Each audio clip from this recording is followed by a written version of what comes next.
कुछ किस्से सिर्फ कहानियां नहीं बल्कि एक जख्म होते हैं जो कभी भरते ही नहीं।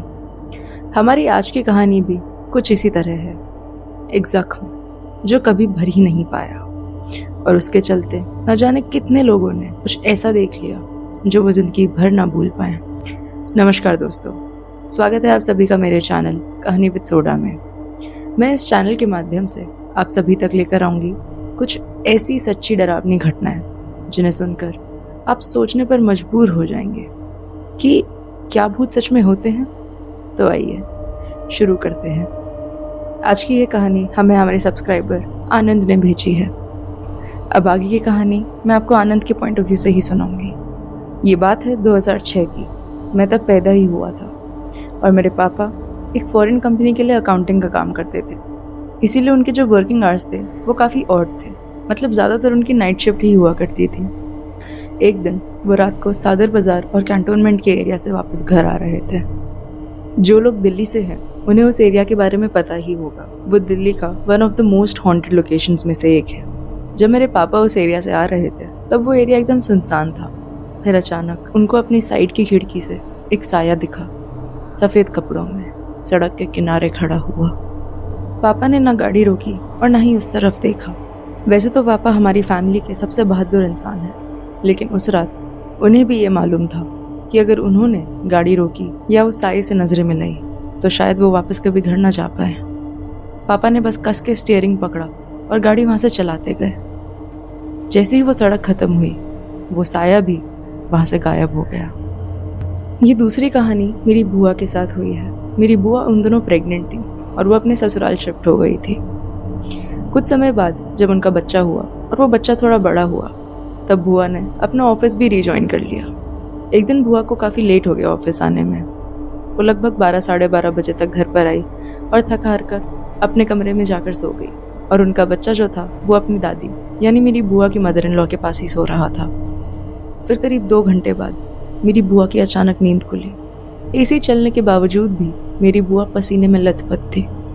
फिर मेरी बुआ ने जो बताया वो सुनकर मेरे पैरों तले ज़मीन खिसक गई। मेरी बुआ ने बताया कि उन्हें बालकनी में एक औरत खड़ी नजर आई।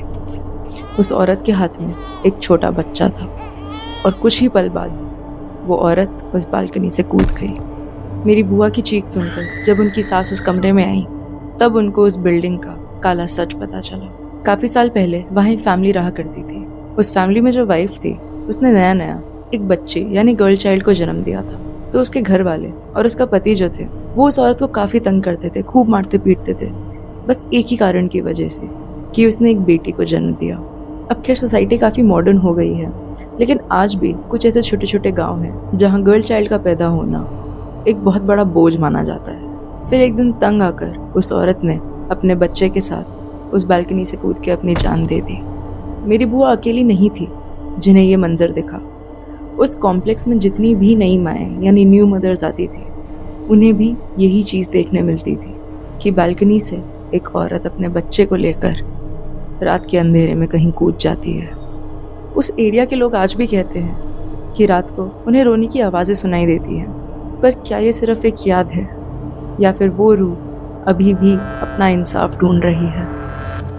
नया घर साथ में खुशियाँ और एक नई शुरुआत लेके आता है, लेकिन कभी कभी वो घर जिस ज़मीन पर खड़ा होता है हम वहाँ अकेले नहीं रह रहे होते हैं, क्योंकि हमसे पहले भी अक्सर वहाँ कोई होता है जो काफ़ी सालों से रह रहा होता है। आज की दूसरी कहानी हमें हमारे सब्सक्राइबर धीरज ने भेजी है। अब आगे मैं धीरज की आवाज़ में आपको पूरी कहानी सुनाऊंगी।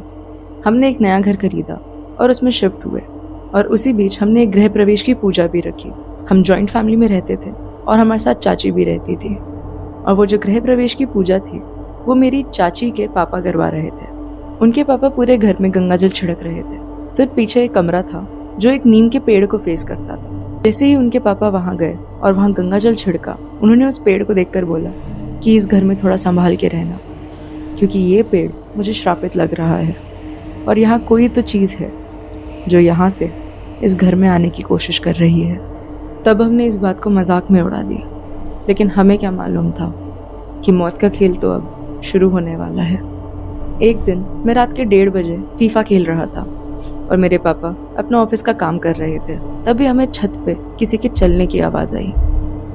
अब हैरानी वाली बात ये थी कि जो छत की सीढ़ियाँ थी वो घर के अंदर से होके जाती थी, तो छत पे हमारे घर के मेंबर्स के अलावा कोई चढ़ नहीं सकता था। और उस टाइम पर सब लोग सो रहे थे मेरे और पापा के अलावा।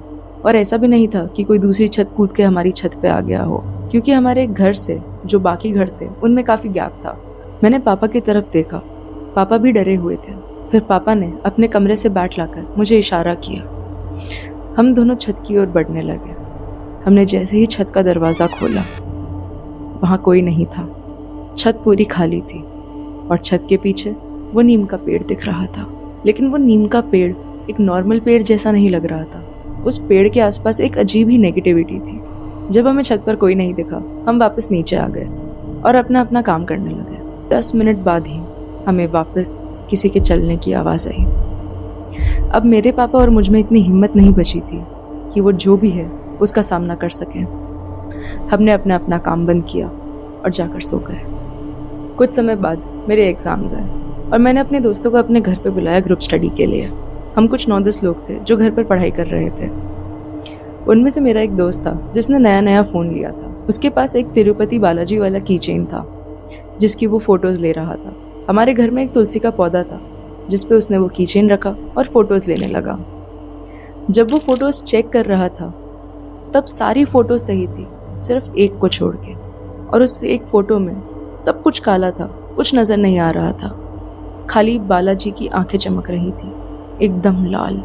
हमने उसे टेक्निकल ग्लिच माना और उस बात को रफा दफा कर दिया। लेकिन उसी रात हमारे साथ कुछ ऐसा हुआ जो शायद हम कभी नहीं भूल पाएंगे। रात के तकरीबन 2 बज रहे थे। कुछ दोस्त सोने चले गए थे और कुछ दोस्त पढ़ रहे थे।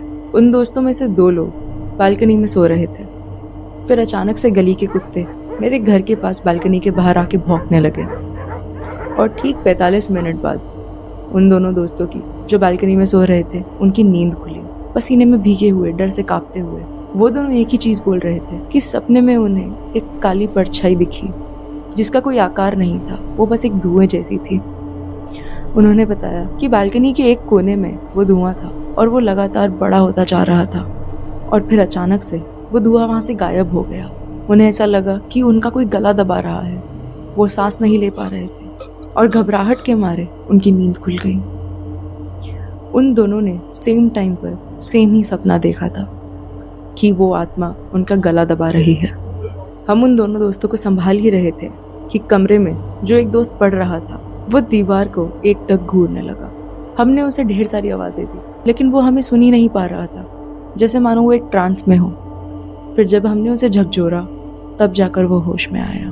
उस रात के बाद से उन दोस्तों ने आज तक मेरी घर की दहलीज के अंदर कदम नहीं रखा। और मैं जब भी उस पीछे वाले कमरे से उस पेड़ को देखता हूँ तब वही नेगेटिविटी मुझे वापस महसूस होती है। अगर आपको ये कहानियाँ अच्छी लगी हो तो इस वीडियो को लाइक और चैनल को सब्सक्राइब ज़रूर कीजिएगा।